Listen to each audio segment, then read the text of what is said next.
Welcome to the deep dive. All right, let's dive straight into an incredible ancient mystery. We have this rich stack of sources, research, articles, notes that are going to be our map as we explore one of the world's earliest urban civilizations. Get ready to step back in time. That's right. We are taking a deep dive into the Harappan civilization, also widely known as the Indus Valley Civilization. Our mission today, guided solely by the information in these materials, is to extract the absolute most important insights, to understand what archaeologists have managed to piece together about these fascinating ancient people, and just as importantly, how they figured it out from the fragments they left behind. It's like archaeology meets detective work on a massive scale. Imagine walking through the ruins, picking up clues, a piece of pottery here, a brick there, a tiny bead, and slowly, painstakingly, building a picture of an entire lost world. That's the journey we're on together. Let's unpack this. So first off, when archaeologists refer to the Harappan culture, they're using that term in a very specific technical sense. They mean a distinctive package of material objects, things like their characteristic seals, specific types of beads, standardized weights, stone blades, and their, instantly recognizable baked bricks that are found consistently grouped together across a defined geographical area and within a particular time frame. This collection of material culture is how they identify and define this ancient group. And it gets the name Harappan because the first site where this unique collection of objects was clearly identified was Harappa. It's also called the Indus Valley Civilization, which gives you a hint about its location centered around the mighty Indus River and its tributaries. The core period we're focusing on, the peak of this urban civilization, is known as the mature Harappan period. Based on our sources, this phase is generally dated from approximately 2600 to 1900 BCE. It's important context, though, to remember that there were earlier cultures in the same region, referred to as early Harappan and later ones late Harappan, that saw the transformation and eventual decline of the distinctive mature Harappan traits. Just for clarity on the timeline terms you might see in archaeological texts, BP means before present, BCE is before Common Era, CE is Common Era, and C stands for circa, meaning around or approximately. Looking at the map provided in our sources, the scale of this civilization is truly astounding for its time. These distinctive Harappan objects, this specific culture, are found spread over an absolutely massive area from Afghanistan in the north down through Jammu, across much of Pakistan including Balochistan, and extending into Gujarat in India. Wow. Imagine the coordination required to have such a uniform material culture across that vast expanse. To understand the mature Harappan, it helps to briefly look back at what came before. The early Harappan cultures in the same region, dating from roughly 3200 to 2600 BCE, already had some key elements: distinctive pottery, settled agriculture, pastoralism, and evidence of early crafts. But their settlements were typically small, and large-scale public buildings were rare. Our sources highlight that the transition to the mature Harappan wasn't necessarily smooth everywhere. At some sites, there's evidence suggesting a break, with signs of large-scale burning and the abandonment of settlements at the end of the early Harappan period before the mature cities fully emerged. Fascinating. So before they built these incredible cities, they were already farming and raising animals. Let's talk about the absolute basics of life. How did the millions of people living across this vast area feed themselves? What does the archaeological evidence tell us about their subsistence strategies? The sources indicate that the subsistence strategies, how they produced and obtained food, showed significant continuity from the early into the mature Harappan period in the areas where they overlapped. Our main source of information about their diet comes from the tiny, often charred remains of grains and seeds recovered from archaeological sites. These are the domain of specialists called archaeobotanists. What kind of pantry did they have 4,000 years ago? What were they eating? Well, the list of plant foods recovered is quite expensive. Wheat and barley were staples, alongside pulses like lentil, chickpea, and also sesame. Interestingly, millets have been found primarily at sites in Gujarat, suggesting regional variations in diet. Finds of rice across the overall Harappan area are relatively rare compared to wheat and barley. Okay, so plant foods were a big part of the picture. What about animal protein? What secrets do the ancient animal bones hold? Right. The animal bones found at Harappan sites are studied by archaeozoologists or zooarchaeologists. These bones reveal they kept a range of domesticated animals: cattle, sheep, goat, buffalo, and pig. The bones of wild species like boar, deer, and gharial are also present. However, here's where the evidence gets a bit tricky. Finding wild animal bones doesn't automatically mean the Harappans hunted them. It's possible they obtained meat from these animals through exchange with other communities who were hunters, Bones of fish and various fowl are also common, indicating these were regular components of their diet, too. So farming and animal husbandry were fundamental. But how did they actually do the farming? Finding grains is one thing, but reconstructing their agricultural practices, how they prepared the soil, how they harvested, that's a much deeper puzzle, isn't it? It is. It requires piecing together various clues. While we don't have explicit manuals, we can infer practices. For instance, the frequent depictions of bulls on seals and in terracotta sculptures strongly suggest the use of oxen, which in turn implies plowing. And actual terracotta models of plows have been found at sites like Kholistan and Banawali. Actual models. Yes. But the most direct evidence for their specific planting techniques comes from Kalibangan in the early Harappan levels. There, archaeologists discovered a plowed field surface with two sets of furrows running perpendicular to each other. This layout strongly suggests they were practicing double cropping, planting two different types of crops simultaneously in the same field, which is an incredibly efficient technique. Double cropping 4,000 years ago. That's a significant insight into their ingenuity. What about bringing the harvest in? What tools did they use for cutting the crops? That's one of those areas where the archaeological record is less clear. The sources mention this question. Did they primarily use stone blades, perhaps hafted into wooden handles like sickles? Makes sense. Or did they have metal harvesting tools? While stone blades are common, clear evidence for specific metal harvesting tools is less abundant, leaving this detail of their daily agricultural labor somewhat open to interpretation. And agriculture, especially supporting large urban populations, requires water, often more reliable than just rainfall, particularly in semi-arid areas. How did they manage irrigation? Irrigation was almost certainly necessary in many parts of the Harappan region. Direct evidence is mixed. Traces of ancient canals have been found at the site of Shortakai in Afghanistan, which is quite arid. Oh. However, surprisingly, no clear traces of canals have been found in the core areas of Punjab and Sindh. It's possible these ancient features have simply silted up over the millennia. The sources also consider it likely they relied on water drawn from wells for irrigation, a practice that would have been localized but potentially significant. A standout example of water management for storage comes from Dhalavira in Gujarat. Dhalavira. Exactly, where extensive water reservoirs were constructed, indicating a sophisticated system for capturing and conserving water, which could have been used for various purposes, including agriculture. So they grew and watered the crops. Then came the work of turning those raw materials into food. What evidence do we have for food processing equipment? A lot of evidence, actually. This is where archaeologists can sometimes draw analogies from the present day, as mentioned in the sources. We find numerous stone tools for grinding and pounding, along with various types of pots and vessels for mixing and cooking. And this is where the saddle querns come in, right? I remember reading, Mackay wrote about these extensively from Mohenjo-daro. Exactly. Saddle querns are found in large numbers across Harappan sites. Mackay's report describes them as apparently the sole means used for grinding cereals at Mohenjo-daro. They are typically made from hard, coarse-grained rocks like igneous rock or sandstone and bear clear signs of heavy use. Their shape, with a convex base, meant they likely had to be set into the ground or a mud floor for stability. Mackay, using that analogy strategy, distinguished two main types based on their wear and form. One where a smaller cylindrical stone was rolled or pushed back and forth, likely used purely for grinding grain, and another used with a pounder that wore a large cavity into the base stone. Fascinatingly, the workmen and cooks Mackay encountered referred to this second type as curry stones, suggesting its use for pounding herbs and spices. That modern comparison, calling them curry stones, really brings it to life, doesn't it? Yeah. But using present-day analogies like that, it has its limits when interpreting ancient finds. Absolutely. While seeing a modern tool that looks similar helps us understand the potential mechanical function, it's a leap to assume it was used for the exact same things or in the exact same way. As the sources correctly point out, applying modern analogies is a strategy of interpretation. It helps us form hypotheses, but it's not direct proof of ancient usage. It's one tool in the archaeologist's belt, but requires careful consideration, Right. Makes sense. Okay, from the fields and kitchens, let's jump to arguably the most defining feature of this civilization, its incredible urban centers. Mohenjo-daro is famous now, but Harappa was the first to be discovered. Yes, and the story of Harappa is a stark reminder of the fragility of archaeological sites.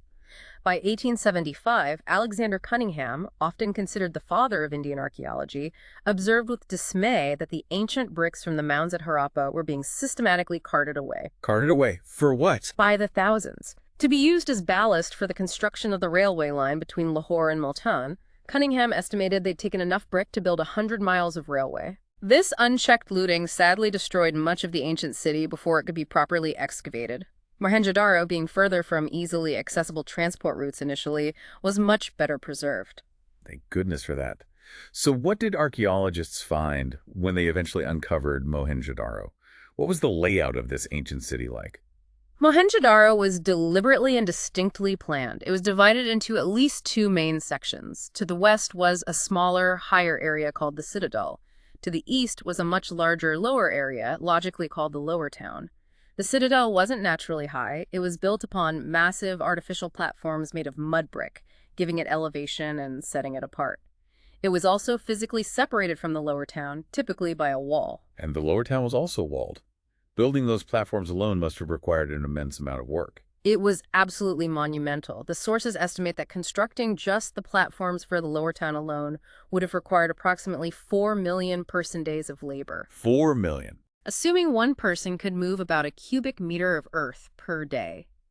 This speaks volumes about the level of social organization capable of mobilizing and coordinating such a vast workforce. It's one of the clearest signs of centralized control and planning. That scale of labor, along with the city structure, strongly points to a pre-planned layout, doesn't it? Definitely. The way building activity was confined to these purpose-built platforms shows the settlement wasn't just organic growth. It was planned from the start and then executed. A striking piece of evidence for this deliberate planning, seen across the entire civilization, is the incredible standardization of bricks. Ah, yes, the bricks. Whether they were sun-dried or baked in kilns, bricks found in all Harappan settlements shared a uniform size ratio. The length was consistently 4 times the height, and the breadth was twice the height. Maintaining that exact ratio across thousands of square miles is remarkable and implies central oversight. And of course, the feature everyone talks about, the drainage system. How did that fit into the city's plan? The drainage system is perhaps the most celebrated aspect of Harappan urbanism, and it wasn't an afterthought. The city was laid out with roads and streets following a remarkably organized grid pattern, intersecting at approximate right angles. The sources provide a crucial insight. It seems the streets and their accompanying drains were laid out first. Before the houses. Yes, then houses were constructed along those streets. This was essential because it meant every house, or almost every house, had to be built with at least one wall bordering a street to allow domestic wastewater to flow into the street drains. McKay's descriptions of the drains are particularly vivid. He noted that it was the most complete ancient system yet discovered. The drains running alongside the streets connected to the house drains. The main street drains were typically constructed of burnt bricks set in mortar and were covered, usually with loose bricks that could be lifted for cleaning. Some main drains even had covers made of limestone slabs. An innovative feature was the use of sumps or cesspits within house drains before they connected to the street network. Smart. To catch the solids. Exactly. These would trap solid waste, preventing the main drains from getting clogged. Evidence that they actually maintain these systems comes from the little heaps of material, mostly sand, found alongside the drains, which archaeologists interpret as the debris left after cleaning. That level of sanitation planning is way ahead of its time. Was this only a feature of the absolute largest cities? No, and that's significant. Even smaller Harappan settlements, like Lothal, had elements of this drainage system, although the building materials might have differed. At Lothal, for example, while houses could be mud brick, the drains themselves were constructed using burnt bricks, emphasizing their importance and the investment made in sanitation. Stepping inside the residential areas of the lower town, what did a typical Harappan house look like? The typical house in the Lower Town seems to have been centered around a courtyard, with rooms arranged around it. The courtyard was likely the hub of daily life, used for activities like cooking, weaving, and possibly gathering, especially valuable during the hot, dry periods. The architecture also reveals a strong concern for privacy. There were generally no windows at ground level on the walls facing the main streets. Interesting. And the main entrance was often positioned to prevent a direct view into the interior courtyard from the street. Other standard domestic features included private paved bathrooms, often connected to the street drainage system. Many houses had staircases, indicating access to a second story or perhaps a usable roof space. And a remarkable feature was the prevalence of private wells. Estimates suggest Mohenjo-daro had around 700 wells dispersed throughout the city. 700 wells. Yes, these were frequently located in a room accessible from outside the house, perhaps indicating they were shared resources, allowing passersby to draw water as well. Moving back up to the Citadel, the higher area, these weren't residential like the lower town. What were the public buildings up there used for? The citadel structures seem to have served more specialized public purposes, not general habitation. Evidence points to monumental buildings. One identified structure is a large warehouse, though only the lower brick portions survive. The upper parts, which would have contained rooms or storage areas, were likely made of wood and have perished. And the most famous structure there is undoubtedly the Great Bath. What was it like, and what do archaeologists think it was used for? The Great Bath is a truly unique structure. It's a large rectangular tank set within a courtyard, surrounded by a corridor on all four sides.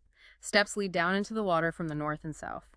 The construction is remarkable for its watertightness, achieved by using bricks set on edge and sealed with gypsum mortar. Very careful construction. Indeed. There are rooms along three sides of the courtyard, and a large well in one of them, presumably the source of water. The tank also had a system to drain water into a massive drain. Adjacent to the Great Bath Complex was another building featuring 8 smaller bathrooms, 4 on each side of a corridor, each with its own drain connecting to a common channel. The sheer scale, the elaborate construction, the watertight feature, and its location on the Citadel complex alongside other unique structures have led archaeologists to conclude it was likely used for some form of special ritual bath. For ritual purpose. Okay. Perhaps for purification or important public ceremonies. Its design clearly differentiates it from everyday bathing facilities. Okay, so we have these highly organized cities with impressive public works. This suggests a complex society, but how can archaeologists tell if there were social differences? Perhaps a ruling elite, merchants, laborers. How do you track social stratification just from objects? It's one of the challenging aspects of Harappan archaeology, especially when contrasted with contemporaneous civilizations like Egypt, where royal burials filled with immense wealth leave little doubt about social hierarchies. Archaeologists tackling social differences in the Harappan context use a couple of main strategies. One is, as you mentioned, studying burials. Did Harappan burials look anything like the Egyptian pyramids filled with gold? Generally, no. Harappan burials are much more modest. The dead were typically laid in pits dug into the ground. There's some variation occasionally. The sides of the pits were lined with bricks. But our sources emphasize the uncertainty here. It's difficult to be sure if these variations in burial structure are clear indicators of distinct social differences or something else entirely. We're just not sure. Some graves do contain goods buried with the deceased, usually pottery and ornaments. This suggests a belief in some form of afterlife where these items might be useful. Jewelry has been found in burials of both men and women. An example from the cemetery at Harappa found near a male skull included shell rings, a jasper bead, and hundreds of tiny microbeads. Copper mirrors are also sometimes found, but significantly, the sources conclude that the Harappans did not believe in burying precious things with the dead. Large hoards of gold or valuable items are conspicuously absent from their graves. So burials aren't providing a strong picture of wealth differences. What's the other strategy? The second key strategy is analyzing the artifacts themselves and trying to categorize them based on perceived value or accessibility. Archaeologists often classify objects as either utilitarian or luxuries. Okay, utilitarian versus luxury. Utilitarian objects are things thought to be used in daily life, generally easy to make from common materials like local stone or clay. Think querns for grinding, everyday pottery, needles, or those flesh rubbers we mentioned. These tend to be found widely distributed across all types of settlements. Luxury items, conversely, are assumed to be rare, made from costly or exotic materials that weren't locally available, or involved complex or difficult technologies to produce. A classic example given in the sources is small pots made of faience. Faience is a composite material made from ground sand or silica, colored, mixed with gum, and then fired. It was difficult to produce in antiquity, making faience products likely quite precious. But there's a gray area in that classification, isn't there? A complication. Absolutely. The sources point out the challenge.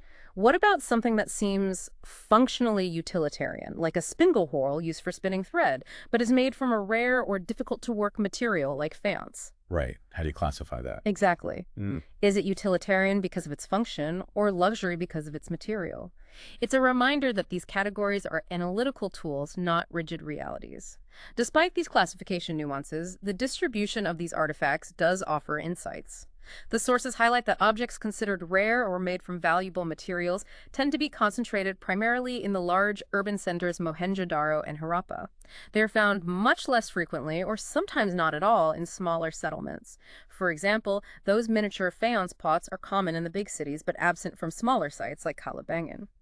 Gold, being universally precious, was found in hoards rather than widely distributed or in burials, suggesting it was carefully accumulated and stored. Often in pots, maybe for later use, sometimes never retrieved. So while burials don't scream elite, the fact that the rare and valuable items are concentrated in the big cities, the centers of power and trade, does suggest that wealth, or at least access to luxury goods, was not evenly distributed. Precisely. The urban centers seem to have been the hubs where both wealth and access to specialized goods were concentrated. Let's talk more about those incredible objects. The craft skills of the Harappans were remarkable. The sources mentioned specialized centers for craft production. Yes, they did have centers dedicated almost exclusively to crafts. Mohenjo-Daro is a prime example mentioned in the sources. If you look at its size, less than 7 hectares, compared to Mohenjo-Daro's 125 hectares, it was tiny. Tiny. Yet excavations reveal it was overwhelmingly focused on production. Bead making, shell cutting, metalworking, seal making, and weight making all took place there on a large scale. And the beads alone are just mind-blowing in their variety. What materials did they masterfully work with to make beads? The sheer variety is a key insight into their skill. They used a wide range of stones. Carnelian, that famous deep red stone, plus jasper, crystal, quartz, and steatite. They worked with metals like copper, bronze, and gold. They used shell, faience, and terracotta. Some beads were composite, cleverly cementing 2 or more stones together or adding gold caps to stone beads. The shapes were incredibly diverse to discs, cylinders, spheres, barrel shapes, segmented beads, and they added decoration through incising, painting, and etching. Just remarkable variety. Producing that variety and intricacy must have involved sophisticated techniques. It did. The techniques varied depending on the material. Steatite, being a very soft stone, was relatively easy to work. They also developed a method of molding beads from a paste made of steatite powder, which allowed them to create a wider range of non-geometric shapes compared to the geometric forms often required when working harder stones by chipping and grinding. The sources note that the production of the extremely small steatite microbeads still presents a puzzle for modern technologists trying to replicate them. It's quite amazing. For working harder stones like carnelian, the process was complex. Getting that vibrant red color involved firing the raw yellowish material and the beads at different stages in kilns. Oh, firing. Yes. The process involved first chipping the nodules into rough shapes, then using fine flaking to get the final form, followed by grinding, polishing, and drilling. Specialized drills, some tipped with materials like chert or harder stones, have been found at sites like Mohenjo-Daro, Lothal, and De La Vera, indicating specialized drilling skills. Were there other sites focused on specific crafts? Yes. Nageshwar and Balakut, both located near the coast, specialized in making objects from shell bangles, ladles, inlay pieces. These finished shell products were likely transported inland to other settlements. Similarly, it's thought that products like beads made in specialized centers like Mohenjo-Daro and Lothal were transported to the major urban centers like Mohenjo-Daro and Harappa, perhaps for wider distribution or consumption by urban elites.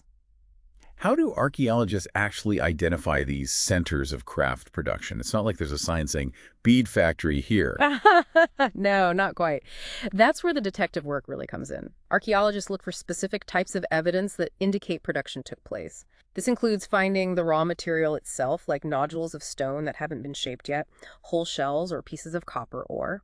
They look for the tools used in the craft. Crucially, they look for unfinished objects, pieces that broke or were abandoned during the manufacturing process, and rejects, pieces that weren't good enough to be finished. But perhaps the best indicator, as the sources strongly emphasize, is waste material. Yes, waste. Craft production inevitably creates waste. Cutting stone or shell leaves behind discarded pieces. While larger waste might be reused, the tiny fragments, dust, and chips are left behind at the place of work. Finding concentrations of this waste material is a strong signal that craft production happened right there. The evidence from finding these traces suggests that craft production wasn't limited to just those small, specialized settlements like Shanhudaro. It also occurred within the larger cities, in areas that served as workshops or production zones within Mohenjo-daro and Harappa. It's incredible to think about these skilled artisans. But all these raw materials, carnelian, lapis lazuli, copper, gold, weren't always found locally, were they? How did the Harappans acquire materials from such diverse and distant locations? They had sophisticated procurement strategies and transportation networks. For moving goods overland, we have evidence from terracotta toy models of bullock carts suggesting these were commonly used. Toy carts. Exactly. They also likely utilized riverine routes along the Indus and its tributaries, and coastal sea routes were also likely important. Where within the subcontinent did they get materials? One strategy was placing settlements strategically near resource zones. Nageshwar and Balaka, as we mentioned, were coastal for shell. Chortakai in Afghanistan was located to access high-quality lapis lazuli, which was highly valued across the ancient world. Very strategic. Lothal in Gujarat was well-positioned to access sources of carnelian from Parush, steatite from Rajasthan and Gujarat, and metal resources from Rajasthan. Another method was sending expeditions to areas rich in specific resources, establishing contact with local communities. The Khetri region in Rajasthan is known for its copper deposits, and the sources mention evidence of Harappan contact there. Occasional Harappan artifacts like steatite microbeads turn up. Similarly, South India was a source of gold. The Ganeshwar Jodhpura culture in the Khetri area is interesting here. They had distinct non-Harappan pottery, but a remarkable abundance of copper objects, suggesting they might have been a key supplier of copper to the Harappans through interaction. It sounds like their reach went even further to places like Oman and Mesopotamia. That indicates a level of long-distance trade that is quite surprising for such an ancient civilization. It's one of the most exciting recent insights. Evidence strongly points to extensive contact with distant lands. For example, copper was likely sourced from Oman, located on the southeastern tip of the Arabian Peninsula. Chemical analysis of copper artifacts found at Harappan sites shows traces of nickel. Nickel. Yes, a signature also found in Omani copper deposits from that period, strongly suggesting it was the source. Further evidence comes from the discovery of a distinctive large Harappan jar, coated inside and out with a thick layer of black clay, likely to prevent leakage, found at Omani sites. The contents are unknown, but it's highly probable these were exchanged for Omani copper. Supporting this picture, Mesopotamian texts from the 3rd millennium BCE refer to obtaining copper from a region they called Magan, which many scholars identify with Oman. And crucially, copper found at Mesopotamian sites from this period also has those telltale nickel traces. And those texts also talk about Maluha. Yes, they mention contact with Dilmun, likely Bahrain, Magan, and Maluha. Maluha is widely believed to refer to the Harappan region. The Mesopotamian text lists various luxury goods they imported from Maluha, including carnelian, lapis lazuli, copper, gold, and different types of wood. There's even a fascinating Mesopotamian myth that recounts the Haja bird of Maluha, possibly the peacock, whose call was heard in the royal palace. It gives a little glimpse into how exotic Maluha seemed to the Mesopotamians.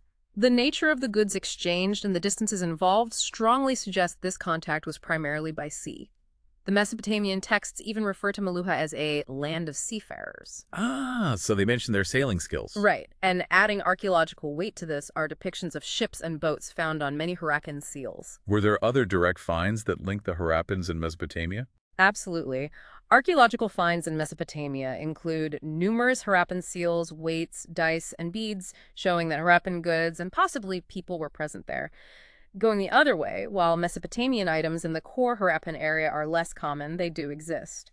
The sources mention a Mesopotamian cylinder seal found, interestingly, with a humped bull motif that seems to be derived from Indus imagery. And in Bahrain, Dilmun, which was a key stopover point in the trade, round Persian Gulf seals have been found, some bearing Harappan motifs. What's truly remarkable is that the local Dilmun weights found there also followed the Harappan standard, not the Mesopotamian one. Really? They used the Harappan weight system? Yes, showing the significant influence of Harappan trade practices even that far away. So the insight here is that the Harappans weren't isolated. They were integrated into a massive, complex, international trade network spanning the ancient world. Exactly. It demonstrates a high degree of organization, navigational skill, and economic sophistication. This brings us nicely to some other key tools of their organization and exchange: the seals, the script, and the weights. We've talked about seals a bit, but they seem to have had a very practical function beyond just looking nice. They were crucial for facilitating long-distance trade and communication security. The sources describe their use. If you were sending goods in a bag, you'd tie the mouth with rope, then attach a lump of wet clay over the knot. You would then press one or more seals into the wet clay, leaving your impression. When the package arrived, if the clay sealing was intact, the recipient knew the contents hadn't been tampered with during transit. The sealing also identified the sender, acting as a sort of ancient signature or brand. Harappan seals are most famous for their carvings, often depicting animals, but they also typically have a line of writing above the image. And that writing. It's still What? famously undeciphered, isn't it? It's a big mystery. It is one of the most enduring mysteries of the Harappan civilization. The Harappan script has resisted all attempts at decipherment so far. The inscriptions are very short, usually just a few signs. The longest known contains about 26 signs. We know it's not an alphabetical script because there are simply too many distinct signs. Scholars estimate between 375 and 400. Based on how the signs are spaced on some seals, where the spacing is wider on the right edge and gets cramped on the left, it appears the script was generally written from right to left. Given that this script is found on such a variety of objects, seals, copper tools, pottery, tablets, jewelry, bone rods, even a large signboard found at Dolavira, does that mean literacy was widespread in Harappan society? That's another open question. The variety of objects with writing could potentially suggest a certain level of widespread literacy, but we simply don't know for sure. A major limitation is that writing on perishable materials like cloth or palm leaves would not have survived in this climate, so we might be missing much of the evidence. And alongside the seals and script, they had a sophisticated system of weights. Yes, to regulate exchanges, they used a precise system of weights. These were usually small, cubical stones, most commonly made of chert, and they remarkably had no markings on them. No markings? How did they know? Just by size and weight, presumably.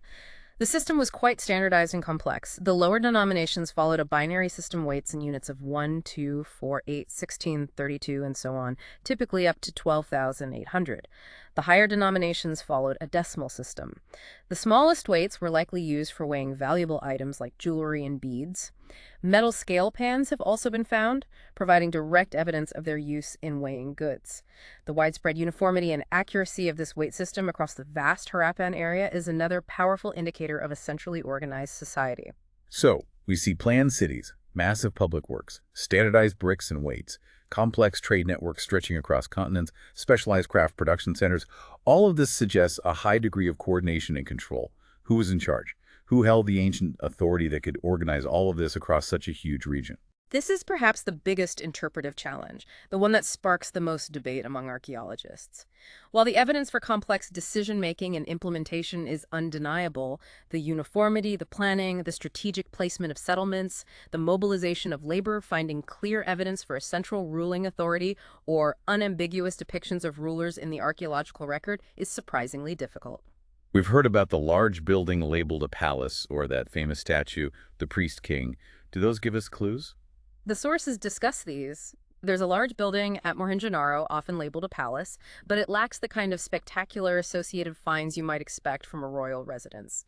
And the famous small stone statue, the so-called priest king, was labeled that by early archaeologists, partly because they were familiar with the concept of priest kings from Mesopotamia and saw some visual similarities.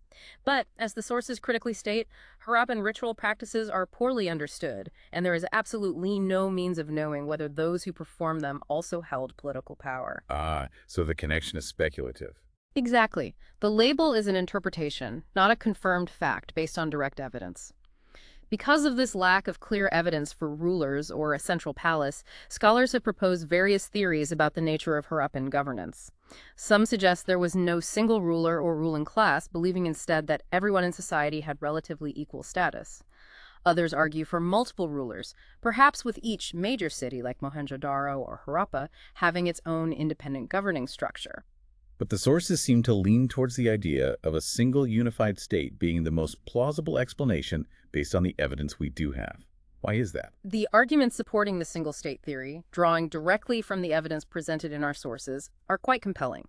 The extraordinary similarity and uniformity of artifacts, from pottery and seals to weights, and those precisely standardized bricks found across the entire region spanning thousands of miles, is difficult to explain without some form of central oversight or authority. That uniformity is key. Yes. The clear evidence for meticulously planned settlements, the consistent brick ratio maintained over vast distances, and the strategic decision to establish settlements specifically near crucial raw material sources, like Shortakai for lapis lazuli or Nageshwar for shell, all point towards a level of centralized planning and control. The argument is that it's highly unlikely that widely dispersed communities could spontaneously and collectively achieve and maintain such a high degree of uniformity, planning, and resource mobilization without some form of overarching political structure or state. While we don't see palaces or kings in the traditional sense, the sheer scale and consistency of their achievements suggest a powerful unifying element was at play. That insight that the evidence of consistency points to a state, even without a clear king figure, is a really interesting takeaway. Now, sadly, this sophisticated civilization didn't last forever. What does the archaeological evidence tell us about its decline, starting around 1800 BCE? Around 1800 BCE, a clear picture of decline emerges from the archaeological record. Many of the established mature Harappan sites, particularly in regions like Kholistan, show signs of abandonment. At the same time, populations seem to have shifted and expanded into new areas, notably into Gujarat, Haryana, and western Uttar Pradesh. In the sites that continued to be occupied after the peak, roughly post-1900 BCE, there's a distinct transformation in the material culture. The hallmark artifacts of the mature Harappan civilization, the precise weights, the distinctive seals, the writing, the special beads, and characteristic pottery styles begin to disappear or change significantly. So the core elements vanish. Right. Evidence for long-distance trade diminishes drastically, and craft specialization seems to decline, with fewer materials used and a narrower range of objects being produced. There's a noticeable deterioration in building techniques, and the construction of large public structures ceases. The settlement patterns and artifacts from this period, often called the late Harappan, or representing successor cultures, indicate a shift back towards a more fragmented rural way of life in many areas. So the highly integrated urban system seems to unravel. What explanations have archaeologists proposed for this widespread decline? Was it a single catastrophic event like a flood or invasion, or something more gradual like climate change? Over the years, various explanations have been suggested, often focusing on environmental factors or external pressures. These include theories about climatic change leading to increased aridity, extensive deforestation due to resource use, devastating and excessive floods, shifts in the course of rivers or their drying up, and the overuse and degradation of the landscape through intensive farming. However, the sources are quite critical of these individual causes, stating that while some of these factors might explain the decline or abandonment of specific settlements, But not the whole thing. exactly, they do not explain the collapse of the entire civilization across its vast geographical area. The conclusion drawn in the sources, based on the overall pattern of evidence, is that it appears that a strong unifying element, perhaps the Harappan state, came to an end. The disappearance of the unifying features we discussed, the seals, the script, the standardized weights and bricks, the distinctive crafts and pottery styles, the decline of cities and trade is seen as evidence for the breakdown of whatever political structure maintained that coherence across the region. Following this collapse, the subcontinent wouldn't see the reemergence of cities on a significant scale for over 1,000 years, and then in a different geographical region. You briefly mentioned the invasion theory, which was quite dramatic and popular for a while. Can you tell us how that interpretation came about? That theory emerged in the early days of Harappan archaeology, influenced by then current ideas and available texts. John Marshall, during his excavations at Mohenjo-Daro, found groups of skeletons in what he labeled Dead Man Lane, suggesting a sudden, violent end. Later, in 1947, Sir Mortimer Wheeler, the Director General, connected this limited archaeological evidence to the Rig Veda, the earliest text from the Indian subcontinent, compiled much later, around 1500-1000 BCE. The Rig Veda. How did that connect? Well, the Rig Veda refers to Pur, meaning forts or ramparts, and describes the Aryan war god Indra as Puramdara, the fort destroyer. Wheeler famously linked the fortified Harappan citadels to the Purs and the skeletons to the actions of a supposed invading Aryan force mentioned in the Rig Veda. He proposed a deliberate, violent destruction of the cities by invasion, making the dramatic statement, "On circumstantial evidence, Indra stands accused." Wow, Indra stands accused. Very dramatic. It was a powerful narrative that fit with the idea of invasions marking major cultural shifts at the time. But that dramatic interpretation was later challenged and ultimately debunked, wasn't it? Yes, definitively. In the 1960s, archaeologist George Dales conducted a careful re-examination of the evidence Wheeler had cited for the massacre at Mohenjo-Daro. Dales concluded that the skeletons were not all from the same stratigraphic layer or time period, and their positioning suggested they were of the sloppiest and most irreverent nature, indicating perhaps sporadic later deaths or incomplete burials, rather than a single mass killing. So not a massacre scene at all. Right. He pointed out that there was no widespread destruction layer indicative of a citywide assault, no evidence of extensive burning, no bodies of warriors with weapons or armor, and the citadel area showed no signs of a final desperate defense. Dales effectively dismissed the invasion theory for the collapse of the entire civilization, famously calling it the mythical massacre. This episode serves as a really important example in archaeology of how a careful, critical re-examination of the original data, free from earlier theoretical biases or dramatic interpretations, can completely overturn long-held conclusions. It's a great insight into the scientific process of archaeology itself. Speaking of that, let's step back even further and think about how this entire incredible civilization came to be known to us in the first place. It wasn't simply stumbled upon and instantly understood, was it? Far from it. After the Harappan cities fell, the people who came after them lived in the area for thousands of years without any memory or understanding of the sophisticated urban life that had once thrived there. When later populations came across artifacts perhaps exposed by floods, erosion, or during digging for construction, they were just strange ancient objects with no known origin or meaning. And even Alexander Cunningham, the first Director General of the Archaeological Survey of India, often called the father of Indian archaeology, initially missed the significance of Harappa. Yeah. How did that happen? Cunningham was a brilliant and dedicated archaeologist, but his work in the mid-19th century was primarily guided by historical texts, particularly the accounts of Chinese Buddhist pilgrims who traveled through India centuries later. He used these itineraries to locate important historical sites, focusing mainly on the early historic period, which began much later than the Harappan era, roughly 6th century BCE onwards. He was an expert in collecting and translating inscriptions from these later periods. Harappa simply didn't fit into this framework. It wasn't mentioned in the pilgrim accounts, and there was no historical record of it as an early historic city. Although Harappan artifacts, including a seal given to him by an Englishman, came into Cunningham's possession, he didn't understand their immense age or significance. He, like many scholars at the time, assumed that Indian history and urbanism effectively began much later, with the cities of the Ganga Valley. So his framework blinded him a bit. Exactly.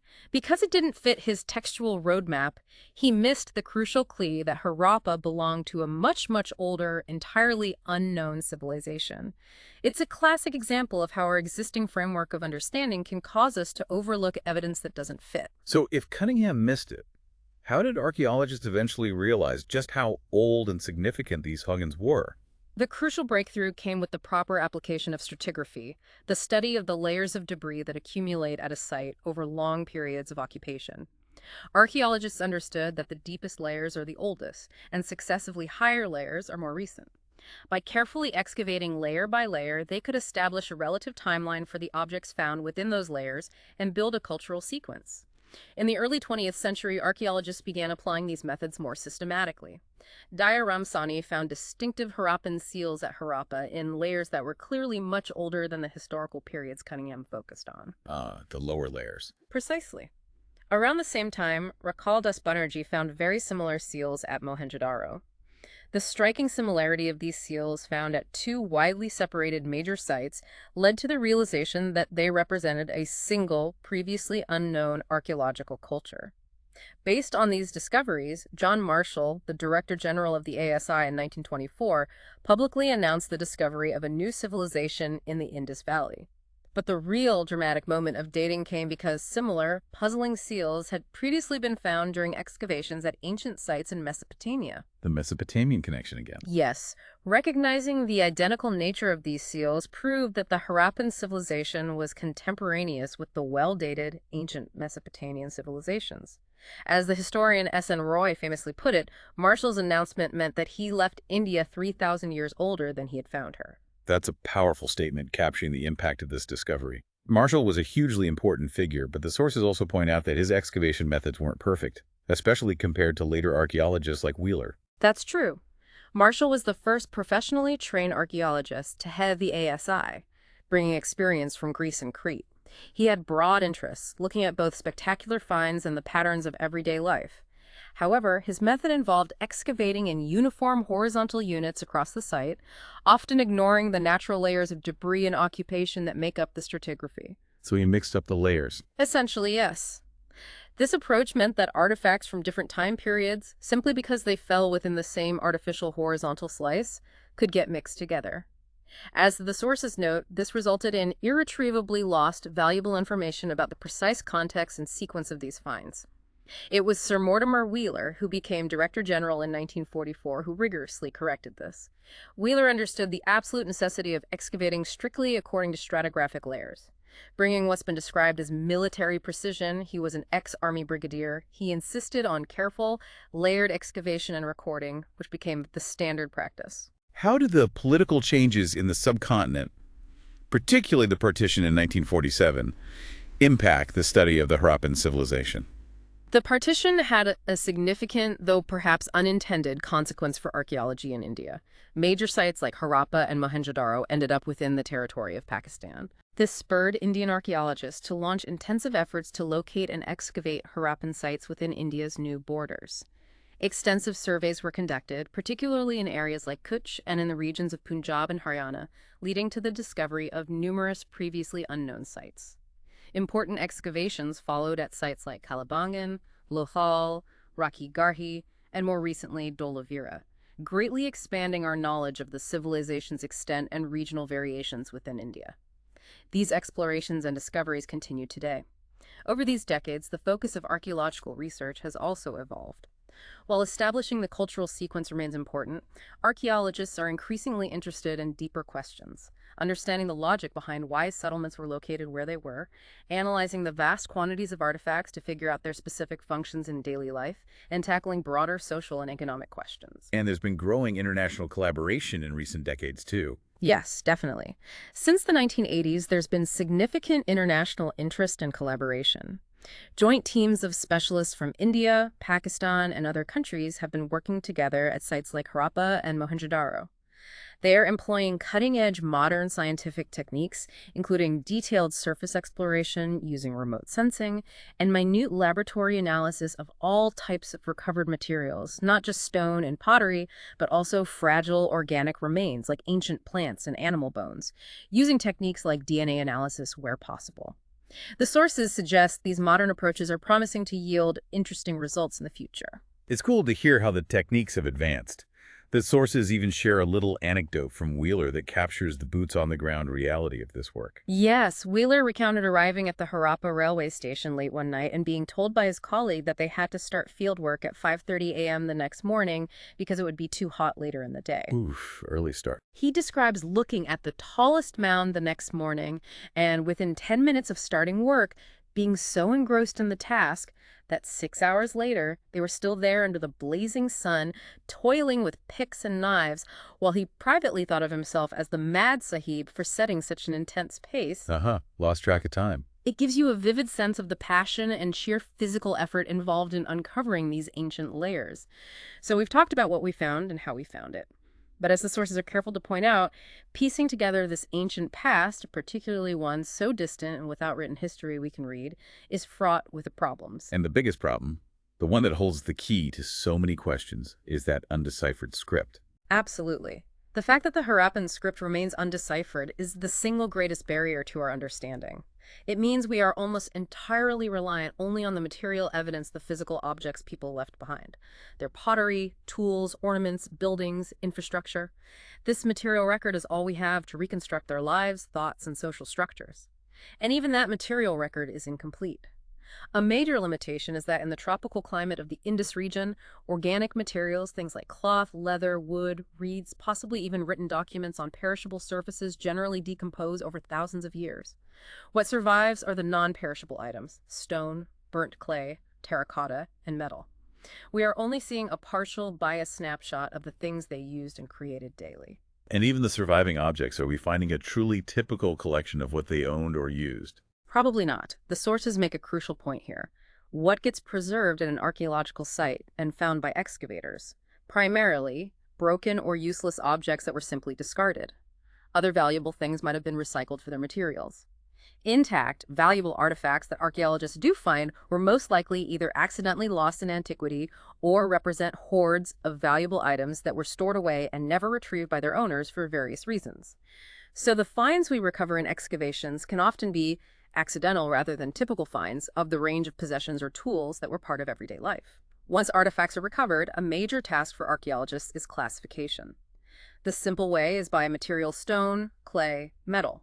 But the more challenging and often more informative way is by function, trying to determine if an object was a tool, an ornament, something for ritual, or maybe something else entirely. How do they even begin to figure out the function of something if it's not immediately obvious? Figuring out function relies heavily on context and comparison. If an object looks similar to something used today, like those querns or pots, that's one clue. Another crucial piece of information is where the object was found, its context. Was it in a kitchen area within a house? In a workshop area with tools and waste? In a drain? In a grave? In a kiln? The location can tell us a lot about its likely purpose. Sometimes they have to rely on indirect evidence. For example, while traces of cotton fabric have been found, to understand the actual clothing they wore, archaeologists have to look at depictions in sculpture or terracotta figurines. And having frames of reference is essential. As we saw with the first Harappan seal, it was just a puzzling object until it could be placed in its correct context, understanding its age through stratigraphy and finding similar seals elsewhere, like in Mesopotamia, which gave it a geographical and chronological frame. And arguably the area where these problems of interpretation become most pronounced and speculative is when archaeologists try to reconstruct religious beliefs and practices. Absolutely. This is where the limitations of material evidence and the challenges of applying analogies from later periods become most apparent. Early archaeologists, often influenced by their own cultural backgrounds or knowledge of other ancient religions, tended to assume that any object that seemed unusual or unfamiliar to them must have had some religious significance. They looked at the numerous terracotta figurines of women, often depicted with elaborate jewelry and headdresses, and interpreted them as mother goddesses based on parallels from other ancient cultures. The mother goddess figurines. Right. Stone statuary of men in a seated, standardized posture, like the famous priest king, was similarly classified as having religious significance. Certain structures, like the Great Bath and the fire altars found at Calabangan and Lothal, were also assigned ritual significance. Attempts have also been made to reconstruct their belief system from the imagery on the seals. Scenes depicting figures interacting with animals or plants are interpreted as ritualistic or indicative of nature worship. Animals like the distinctive one-horned creature, often called the unicorn, are thought to be mythical. A particularly famous figure on some seals, shown seated cross-legged in what resembles a yogic posture, sometimes surrounded by animals, has been interpreted by some as a depiction of Proto-Shiva, an early form of the major Hindu deity. Proto-Shiva. Yes. And conical stone objects found at sites have been classified as lingas, the symbolic representation of Shiva.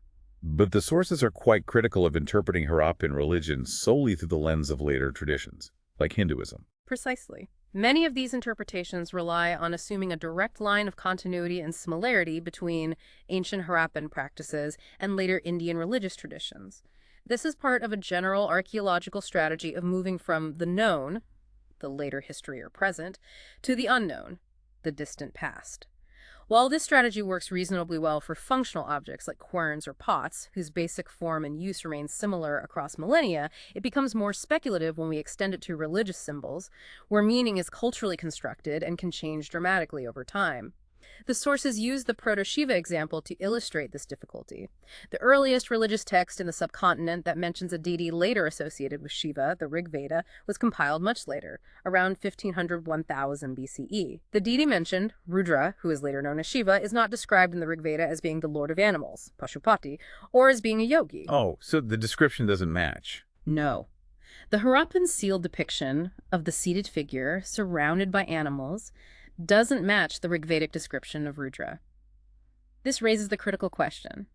Is it really an early Shiva, or is it something else entirely, perhaps a shaman figure, as some scholars have proposed?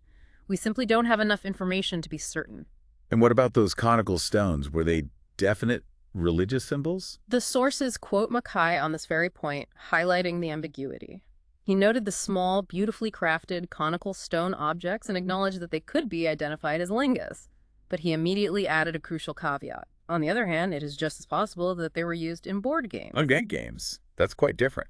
It perfectly encapsulates the problem without a Rosetta Stone equivalent or clear contextual evidence. Interpreting something's function, especially its symbolic or religious function, can be highly speculative. So, after decades of intense archaeological work, what can we confidently say we've achieved? The sources summarize that we've developed a fairly good understanding of the Harappan economy, their subsistence strategies, their crafts, their extensive trade networks. We've been able to tease out some indications of social differences based on the distribution of artifacts, and we have some grasp of how the civilization might have functioned, particularly in terms of its urban planning and large-scale organization, suggesting some form of central authority. But despite all this, so many big fundamental questions remain speculative or entirely unanswered. Yes, the list of remaining questions is long and intriguing. Was the Great Bath truly a ritual structure? And if so, for what rituals? How widespread was literacy if the script was on so many diverse objects? Why do the cemeteries show relatively little evidence of marked social differentiation?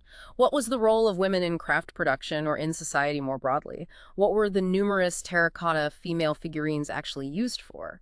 The sources specifically identified gender issues in Harappan archaeology as a whole new area for future work, noting that very little focused research has been done there yet. And the ultimate mystery, the one that underpins so many of these questions, is that undeciphered script.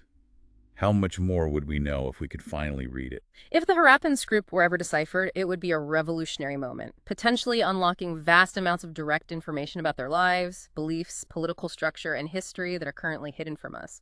Finding a bilingual inscription of Harappan text alongside a known script like Mesopotamian cuneiform is considered the most likely path to decipherment. The Rosetta Stone effect. Exactly. If that happened, questions about the actual language spoken by the Harappans, their literature, their religious texts, their laws, anything they wrote down might finally be answered.